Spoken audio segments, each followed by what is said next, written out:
Hey guys, this is not going to be a super long stream, but I did kind of feel obligated to do a read-through of the Balance Manifesto. Doesn't actually look to be super long, right? This is surprisingly short for a Balance Manifesto, but we might be seeing a lot of actual balance changes when we get to the patch notes. So. Let's go. All right, as with every league, we are making some changes to a few key mechanics that outclass alternatives or provide too much power with too little investment. Ooh, this is a foreshadowing. This helps to keep a fresh metagame, encourage players to consider alternatives, and prevent us from having to raise the difficulty of Path of Exile's content to compensate for the small subset of builds that can trivialize content. Okay, so they're basically setting this up for some seriously massive nerfs, saying that they're doing it so they don't have to make everything harder. As we mentioned earlier, here, and here, we're making changes to some existing skills and introducing new ones. Outside of these changes, we're only making a small number of balance changes in Heist. You'll be able to read them in detail in the patch notes tomorrow, but in the meantime, this manifesto outlines what you can expect. Alright, so Path of Exile, Heist, Balance, Manifesto. Heist, Nerf Manifesto, I'm sure it's going to be. Ascendancies. We've lowered the offering effect on the Necromancer's Mystic Sacrifice and on the Ascendant back to its past value of 50%. We've also lowered the critical strike chance and multiplier on the Assassin's Deadly Infusion, RIP, and the critical strike multiplier on the Assassin's small passives. Wow. These two passes were making these classes too generally powerful for too many builds. Is this... Okay, so they're not talking specifically about the Ascendant, but they're saying Mistress of Sacrifice cut in half, and Assassin losing a bunch of crit. Great. Hello there. Is that Jalil? Hey, Jalil. Oh yeah, you followed me a few days ago. Thanks for that follow. What else we got? Glancing Blows. We've changed Glancing Blows to cause more damage to pass through your block. You now take 65% of damage from blocked hits. The keystone combined with effects that recover life or energy shield on block, providing too much survivability for too little investment. Schlim Schlam. You like Starbound. Very awesome. I'm glad to hear you enjoy that. Alright, Divine Flesh. The Divine Flesh Keystone provided an extremely strong defensive layer against elemental and chaos damage, provided you could get enough chaos resistance. We've lowered the amount of maximum chaos resistance the Keystone gives to +5, making investment into maximum chaos resistance more necessary to get the same defensive outcome. Wow. While I'm not entirely surprised that these two Keystones are seeing some nerfs, those are both very significant nerfs. You saw me on Reddit and wanted to follow. Yeah, I appreciate that, man. That's awesome. Enduring Cry. This War Cry combined with the Call to Arms Keystone gave convenient defense with little or no player interaction. We're increasing Enduring Cry's cooldown to 8 seconds and requiring at least one enemy to be in range to generate endurance charges in order to increase the importance of positioning and timing during gameplay. This is not a huge surprise. There were a lot of builds just using an Enduring Cry, mostly for the life regen, and the endurance charge generation was just kind of a nice benefit. To be honest, I don't like this. I think having a really strong defensive War Cry is totally fine.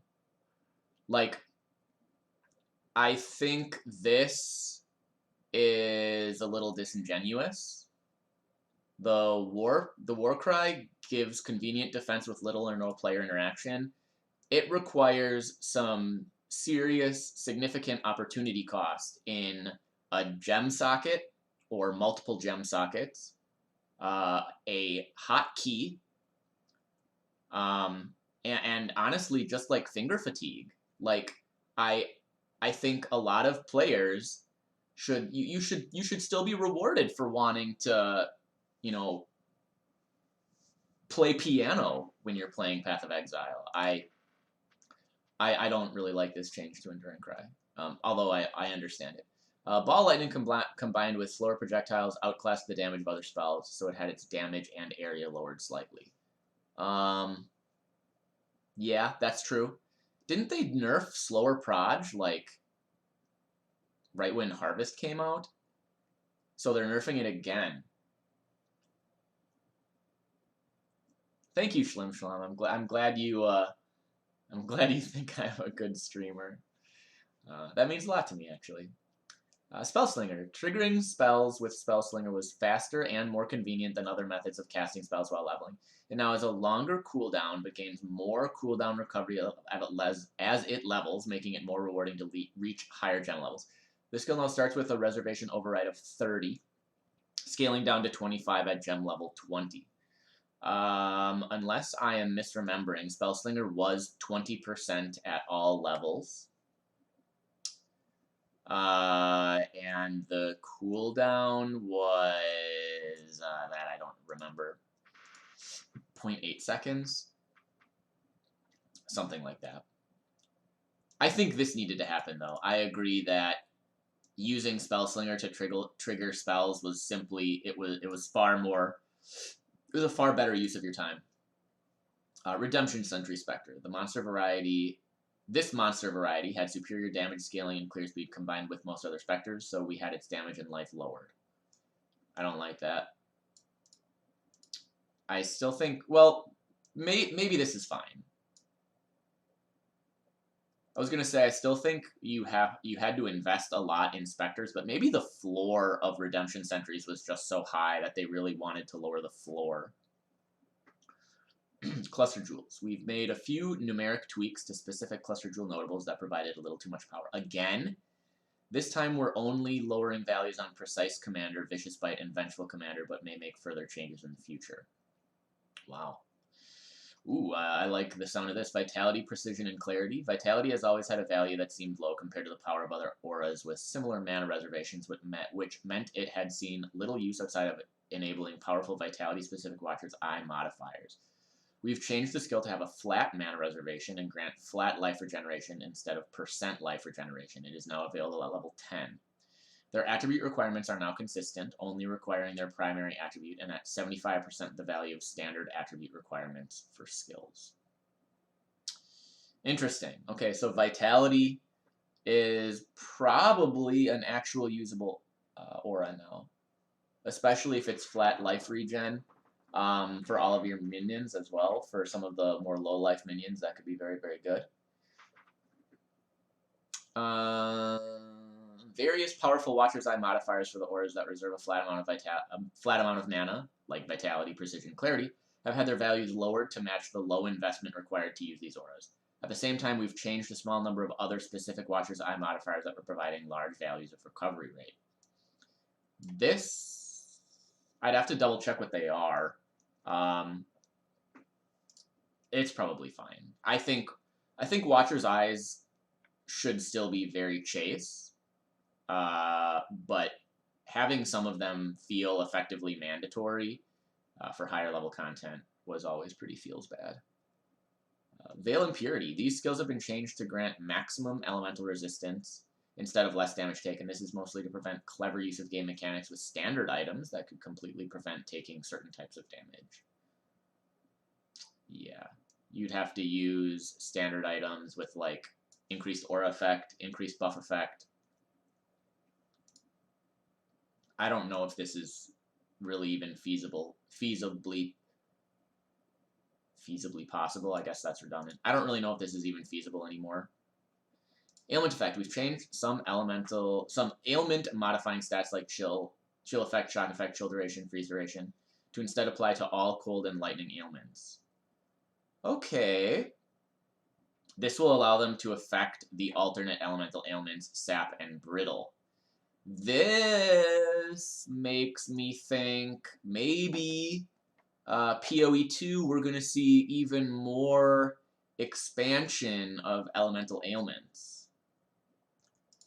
Right? If if lightning could inflict, you know, one of 4 ailments depending on the skill that's doing it, I think that'd be really cool.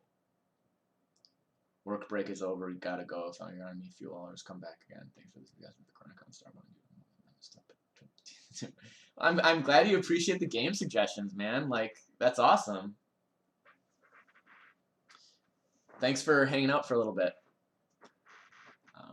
This affects some unique items, passive and other item modifiers. Yeah, so this sounds, I'm really hopeful for this in the future. Projectile behavior ordering. We've changed the order that projectiles will perform special behaviors so that splitting now occurs first, followed by piercing, forking, chaining, then returning. For specific mechanics that had chances to occur or not occur, you'll now be able to fall back on another behavior the projectile has. Previously, if a projectile had a chain remaining, the skill couldn't return until it had chained the last time, even if there were no enemies in range to chain to. Now the projectile will return and could still make use of the remaining chain if it hits an enemy during that return. Okay, that's kind of interesting. So they're basically modifying the order that projectiles, you know, engage in certain behaviors and making it less painful to have them occur in this specific order. I can get behind that. I don't think this does anything negative.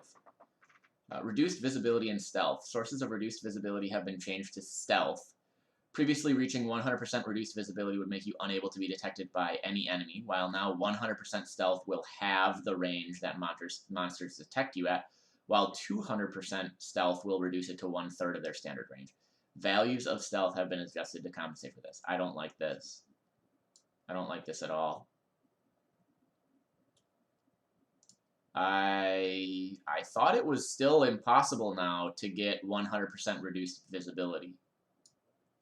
I guess if they make, like, phase run straight up, you know, 150% stealth while you're phase running, then it's okay. But otherwise, I don't like that. Changes to mods, which provide flat life regeneration. Flat life regen mods provide a substantial amount of... Okay, alright. At low levels, but their values are notoriously low for endgame play. The values of many mods which provide flat life regen have increased by as much as 100%. Making these mods more competitive with percentage-based life regen at high levels. Life regeneration mods also roll slightly less commonly on items. I think that change is irrelevant. I mean, 14 life regen on a ring versus 30 life regen on a ring, it's still irrelevant. It's 0.5% for your typical build.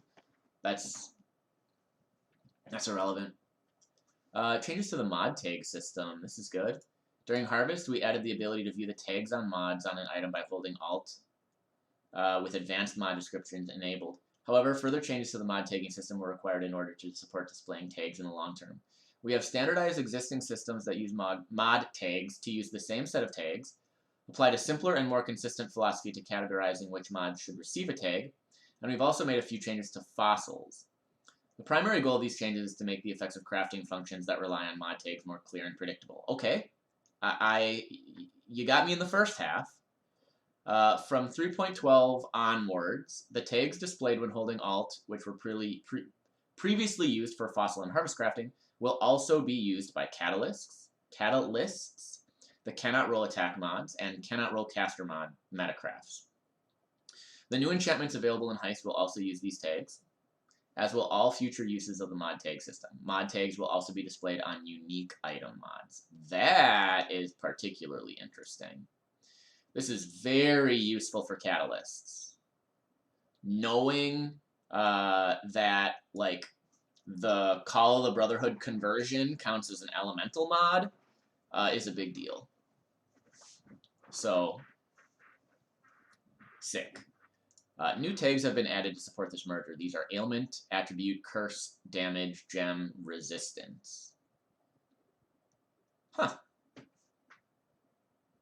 Good that Attribute now exists. That was something that was really frustrating in Harvest, is you could not interact with attribute rules at all. The changes made to systems which use mod tags are as follows. Turbulent catalysts will affect mods with both the elemental and damage tags. Other catalysts will use these new tags or existing tags normally. Corroded fossils and prismatic fossils now affect mods with both the physical and ailment or chaos and ailment tags rather than the bleeding and poison tags. The bleeding and poison tags are no longer used. Okay. Faceted fossils now use the new gem tag, which has been applied to all mods that directly affect gems. And the gem level tag is no longer used. This opens up new uses for faceted fossils, while minimally impacting their existing functions. Okay, so does this mean faceted fossils will now roll like socketed gems are supported by modifiers more often? I'm not sure that's a good thing. Bound fossils now also increase the likelihood of rolling curse mods in order to expand their range of uses. This is probably a good change overall. Does that make it harder to roll minion helms? Because that was really like bound and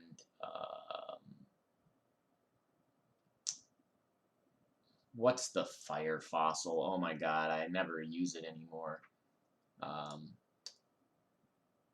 But yeah, that's fine. Okay, prismatic no longer separately affect the weightings of fire, cold, and lightning, as these mods are now also tagged as elemental. Same is true for jagged fossils and bleeding mods and aberrant fossils and poison mods. These aren't functional changes, but provide greater clarity, as fossils no longer have effects that aren't explicitly described. Okay, this is really important. Fossils no longer have effects that aren't explicitly described.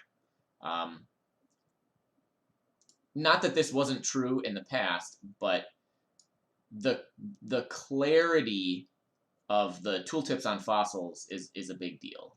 This is something that has frustrated myself and many other players for a long time. The cannot roll attack mods and cannot roll caster mods metacrafts now simply use the attack and caster tags.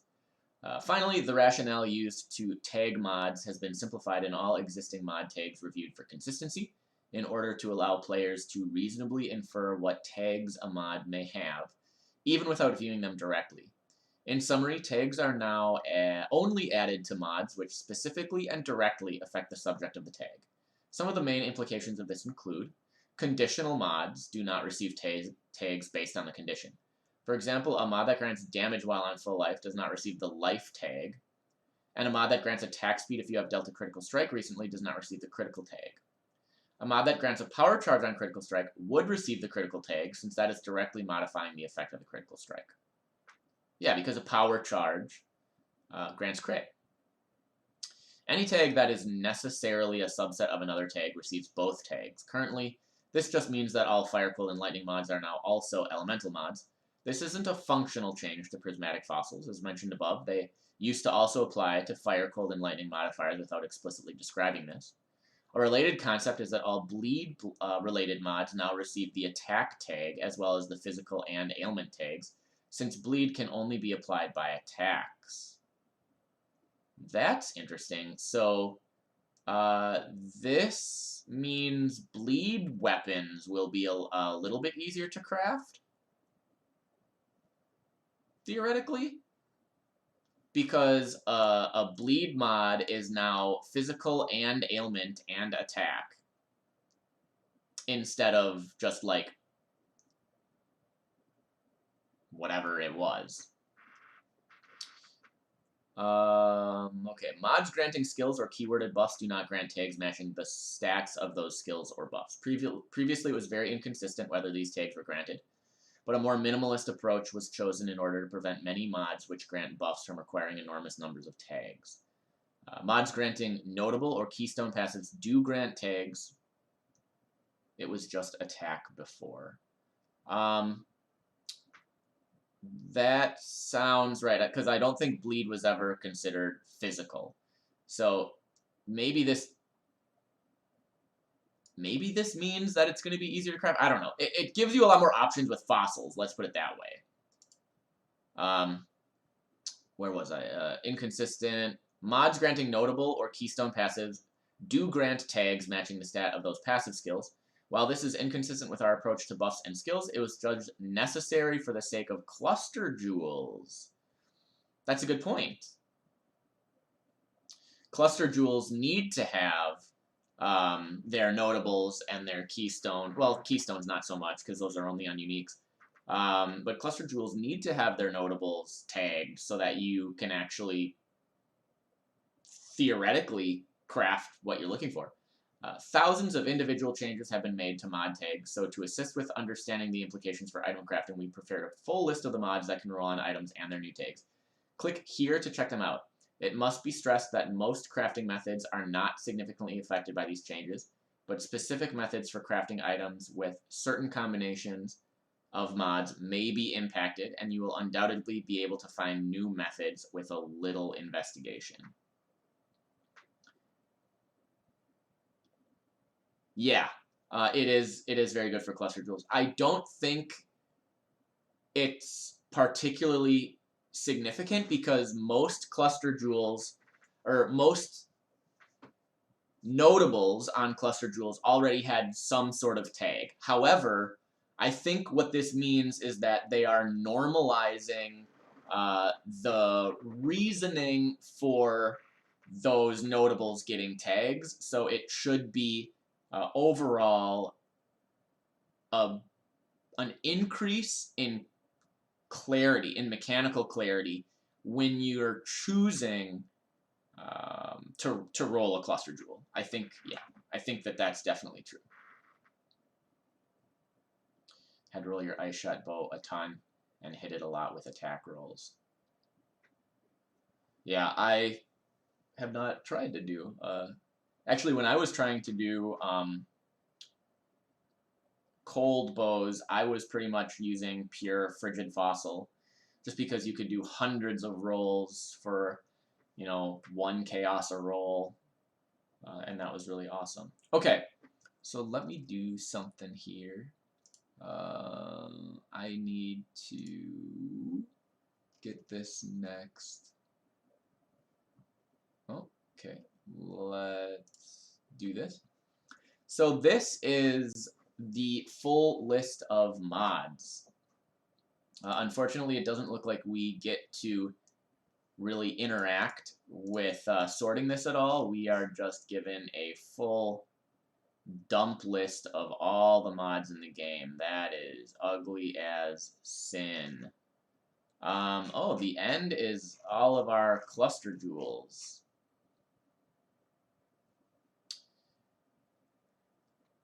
Wow. So, like, some of these have a lot of tags. So, I guess, rolling cluster jewels with, like, triple fossil is actually maybe relevant now, right? If you can force your cluster jewel to only spawn 3 or 4 very particular stats that you want, I could see that as being very good. Yes, it is a mind-boggling amount of tags for sure.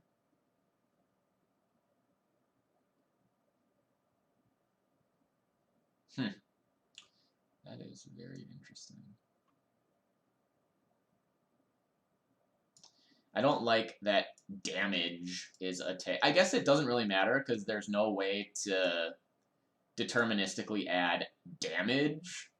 Although this, I think the change to tags means that they should add more fossils. There should be a damage fossil.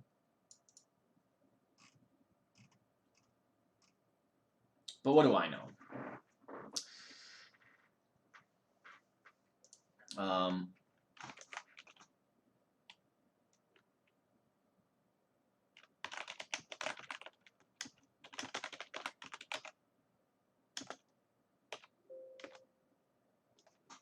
There it is. Damage, elemental, cold, attack. Whereas before it was just elemental, cold, attack. So you wanted to use like frigid and jagged is physical. not corroded. The one that's like jagged, but not jagged.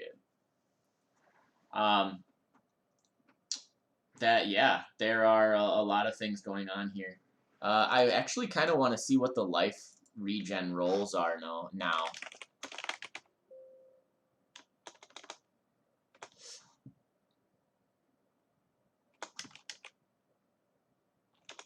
How is it even worded? I mean, I roll over it literally every time I see it.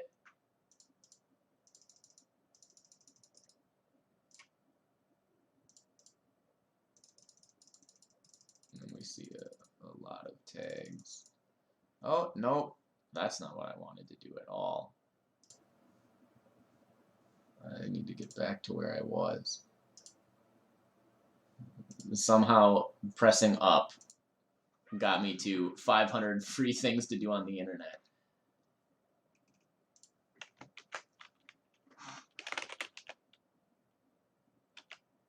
Okay, so it's going to be, I'm assuming it's going to just be regenerate. Yeah, it's regenerate life per second.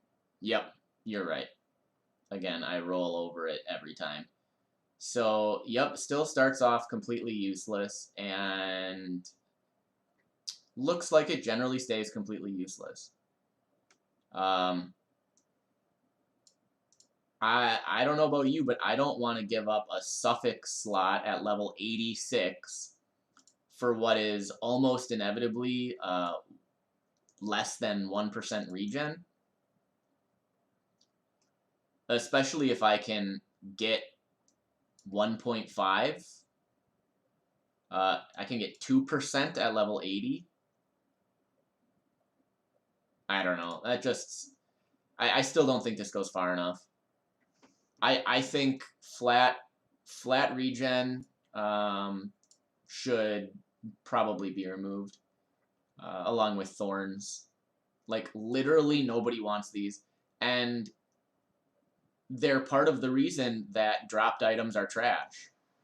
Like, the reason you want crafting bases is so that you can ensure that your item doesn't have shit on it. I mean, you don't want so many of the mods that exist in the game. Some of them I can recognize keeping because some of them see narrow use, but I don't see flat regen getting used anywhere, especially at these low values. Like, at level 18, this could literally be the tier 2 roll, and it would still be not super significant.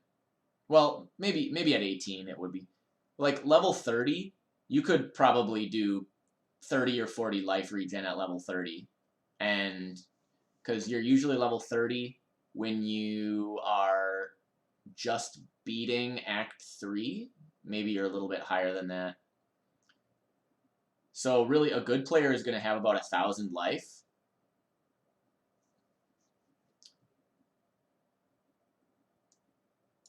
I mean, yeah, I guess 10 is 1% regen at that point, but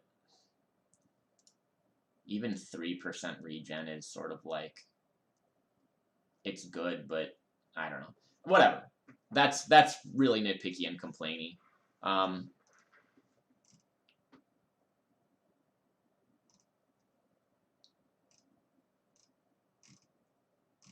I wonder if this includes all of the unique mods on it as well. I wonder if that's part of the reason this document is so massive.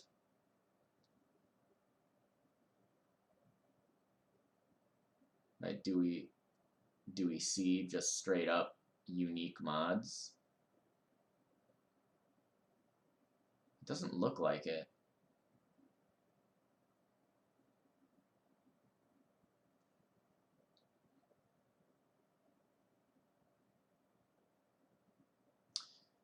That kind of surprises me. I would actually expect to see all of the unique modifiers on here too.